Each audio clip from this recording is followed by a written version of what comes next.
What up? Well, we're back with my 2004 Trailblazer, picking up right where we left off. Last time we did the key off draw test, we were like 56 times over specification. We found that removing the ignition A fuse and waiting for the modules to time out totally eliminated the draw. So we're just going to pick up where we left off. So what I've done here is I've made a little schematic of ignition A, and here's our underhood fuse box, fuse 34, ignition A. This is the one we removed, which eliminated the draw. From that fuse, it goes through our good old pal connector C201. It then comes up to the ignition switch.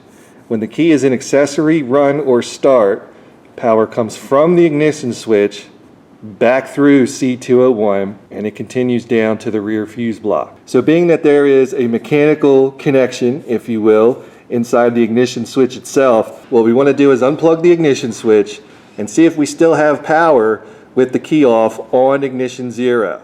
That's why we're going to go to the ignition switch connector next. Let's try to get up to this ignition switch connector here. I think if we just pull on this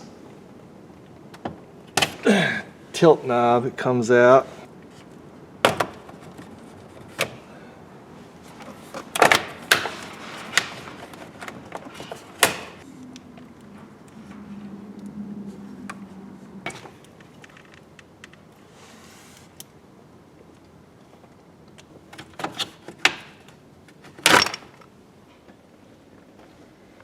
Alright, hopefully this angle is a little bit better. I don't know if you guys will be able to see this at the same time, but I am back probed in ignition 0 again. Maybe we'll be able to get this in one good shot.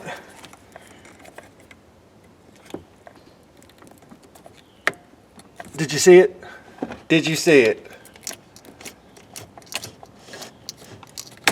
No sooner did I unplug the ignition switch than my draw just totally went away. The whole reason for unplugging the ignition switch is to kind of just split the system in half, because there could be a chance that ignition 0 would be shorted to voltage after the ignition switch. I mean, it is a possibility.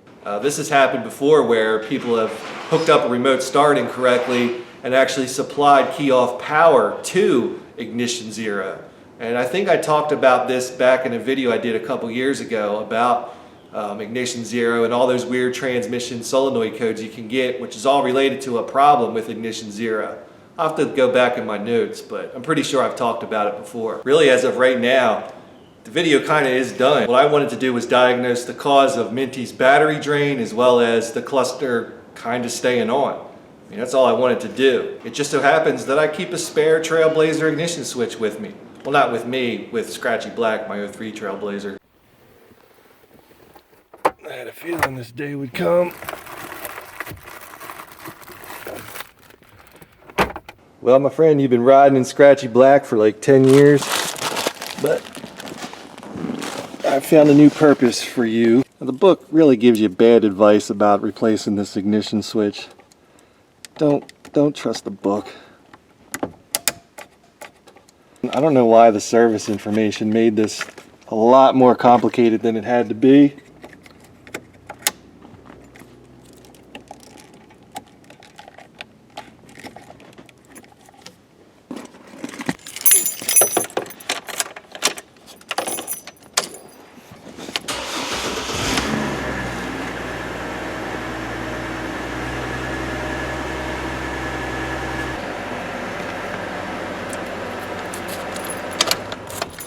Back probing ignition 0 again. Key off draw, not present. I fucking goofed here. All I wanted to show you guys was the ignition switch, the connector of it itself. And what I wanted to show you guys was that your terminal E and terminal F of the ignition switch, that is what connects fuse 34's output to ignition 0. It's these two terminals right here. So what I had done was I took a pair of jumper wires and I jumped the two middle terminals on the top row, set this sumbitch to beep,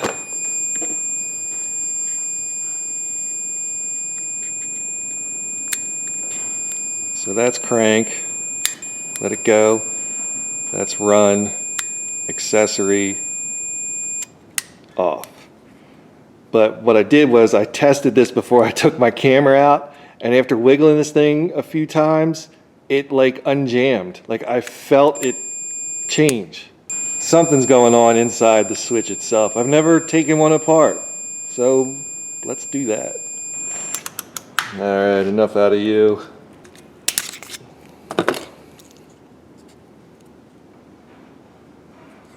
All right, so we broke them apart pretty good. It's okay, it doesn't ever have to work again. That's all it is, it's just like that Impala. And being that I can feel gunk in here, it probably was just gunked up. Like I said, after manipulating it a few times, it almost felt looser. Well, anyway. Now I'm curious to see why I couldn't duplicate this on my workbench.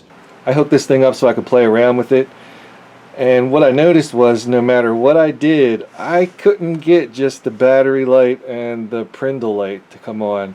As a matter of fact, no matter what I did, I couldn't even come close. It was an all or nothing deal. So let's continue with ignition 0 after it leaves the ignition switch.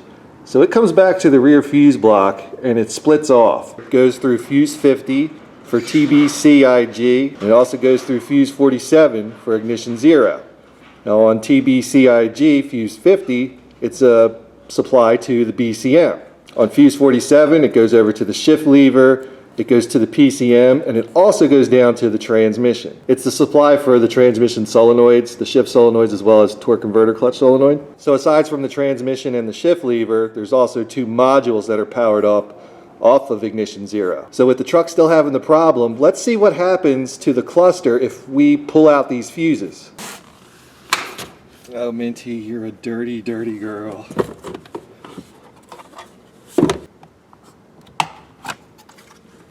So looking at this fuse layout, we have ignition 0 and TBC ignition. So these are the 2 fuses right here. I hope you guys can see that.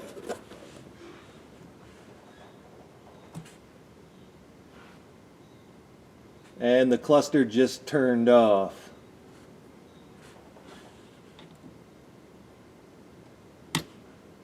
And there was just a click noise and coming from the dash, it sounds like. Oh wow, these results were totally unexpected. Holy shit. Alright, hope you guys can see the cluster okay. So I'm going to pull out TBC ignition. Our whole display turns off. Now I'm going to put TBC ignition back in. Now watch what happens when I pull out ignition 0. Did you see that? I'm going to put ignition 0 back in,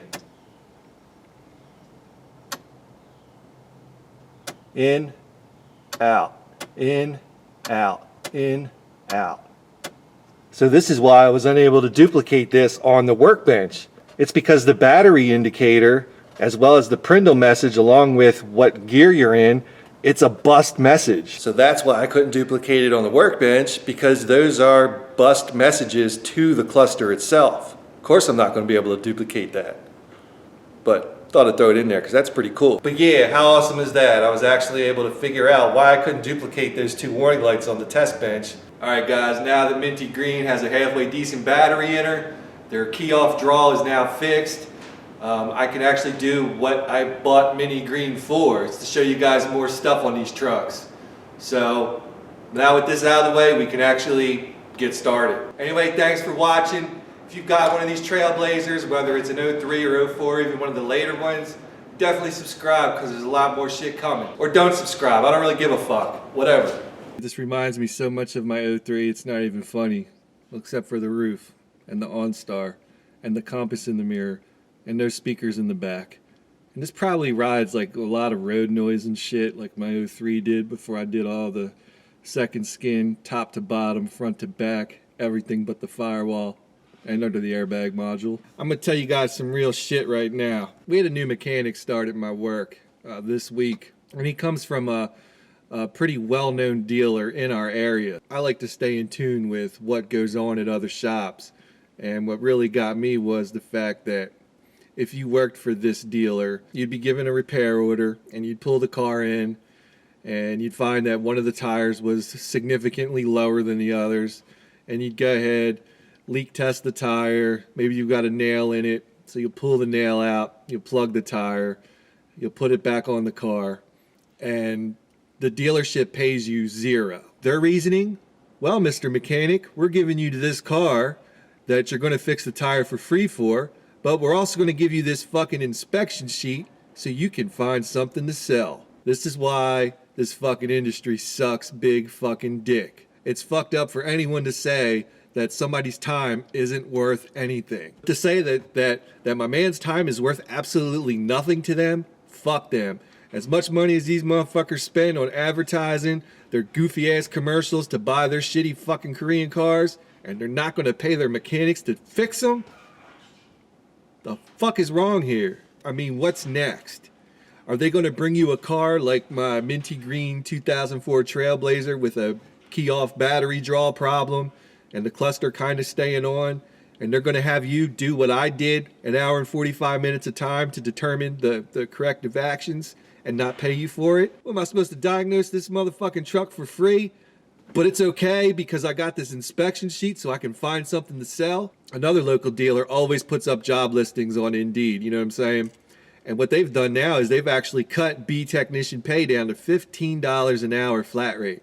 $15 an hour. So everybody's to blame. The greedy ass dealerships that want to make $100 an hour off their guys, not paying their guys shit or not paying them anything, but giving them an opportunity to sell. You're part of the problem. If you're a mechanic and you say, well, hey, I'm getting an opportunity to find something to sell, you are also part of the problem. I understand that, you know, if you've got to pay your bills, you have to work, you got to do what you got to do. But man, get the fuck out of places like that. You guys watching this, you might be like, I don't give a fuck what this dude's talking about.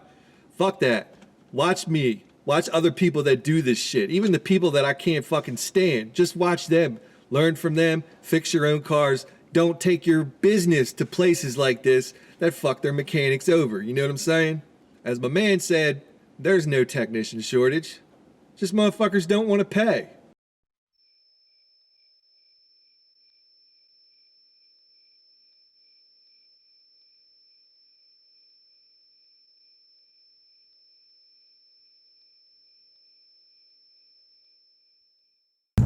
What's up, motherfuckers? Well, today we have a 2008 C-Class. Pretty fancy. Right now we're riding down Clunks Ever Bumps Boulevard.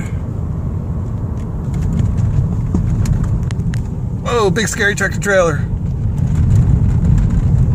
Apparently I need to check my brake pad wear too. Mercedes gets a bad rep for being a shitty car, but it's really because of the cost to maintain it. I really don't have any beef with Mercedes, to be honest with you. I mean, this car's worn out, 107,000 miles. It's not really a bad car. I mean, it rides okay. The only thing I guess I really don't like about Mercedes is they make it hard for regular mechanics to work on these cars. I mean, for the longest time, you couldn't even get the service information for it. With German cars in general, most of your common scan tools can only go so far with what they can do to these cars. So that's really my only beef with them. I mean, this car rides a lot better than a lot of the shit boxes you've seen here on Memoirs of a Mechanic on Road Tests. That did not sound good. Did y'all hear that? That didn't sound good. Come on, you dumb fucking fat fuck. Go see Doctor Now. I tell you, you need to lose weight or you will die. No shit, Doctor Now. That's why the fuck they're here. Thanks for the fucking awesome tip. I had no idea my obesity would kill me, Doctor Now. Is that even his name, Doctor Now? I think it's Doctor Now. Don't quote me on that. Doctor Now, what other words of wisdom do you have? You have to eat healthy, or you will die. Dr. Now, do you have anything that's not blatantly fucking obvious? Dr. Now, what's your opinion on, like, Diet Coke? Coke is no good. You should drink water every day, all day. Dr. Now, water tastes like shit, man. Even the stuff out of the bottle doesn't taste good. Now, water or die. Damn it, Dr. Now. Dr. Now, you're a famous fucking guy on TV. I'm sure you gotta make some money. Do you drive a Mercedes C-Class? No.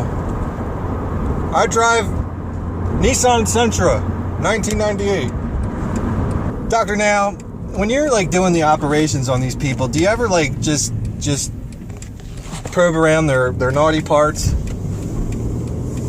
Because the reason I'm asking is, you got to wonder the hygiene of these people that cannot physically reach their private areas. I don't know where I was going with that. My road test turned into an interview with Dr. Now, and thank you, Dr. Now.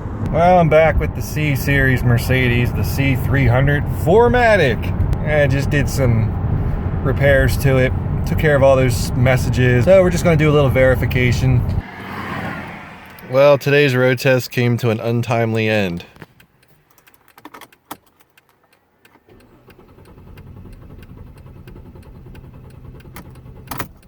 This motherfucker stalled and it won't restart.